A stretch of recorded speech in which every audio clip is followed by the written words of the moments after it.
For a long time, I kept a chair at the table for the apology that never arrived.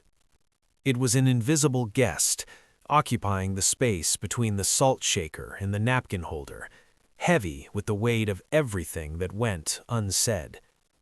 When he left, the silence he created wasn't empty, it was loud, demanding, a presence that insisted on being filled with justifications, explanations, or regret. For years, I rehearsed the script of his return. I perfected the way I would tilt my head, the expression I would wear as I accepted his contrition. I convinced myself that those few specific words were the only key that could unlock the next room of my life. As the seasons blurred into one another, the chair grew dusty. I began to understand that an apology is often more for the speaker than the listener, a way to balance a conscience I could never reach. Without that verbal bridge, I was forced to cross the river on my own. And as I did, I noticed the small, sturdy facts of my life that required no validation. The sun still rose over the ridge, the percolator still hummed its morning song, the world remained indifferent to the jagged edges of my unresolved history. The silence stopped being a vacuum. It became a landscape.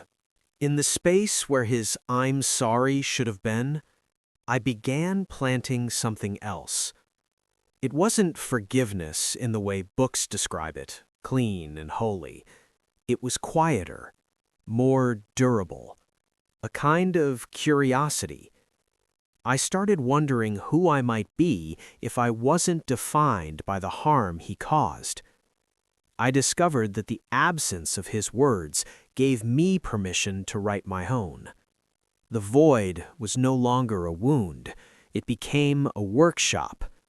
I didn't need him to admit the break in order to begin the mending. There was a strange, solitary power in gathering the shards without a helping hand. Bitterness is a heavy coat to wear in the summer, and eventually I grew tired of the heat. I stopped treating his silence as a weapon and began to see it for what it was, a limitation, not a refusal to give, but an inability to pay a debt he didn't have the currency for. That understanding changed the air in the house. The resentment didn't vanish all at once. It thinned, became translucent, and through it, I could finally see the rest of my life waiting patiently beyond it. This morning, I moved the extra chair back into the shed. The table looks better now, lighter, symmetrical, washed in the soft amber of early sun. I don't need the apology to be whole, just as a tree doesn't need a lightning strike explained to keep growing toward the sky.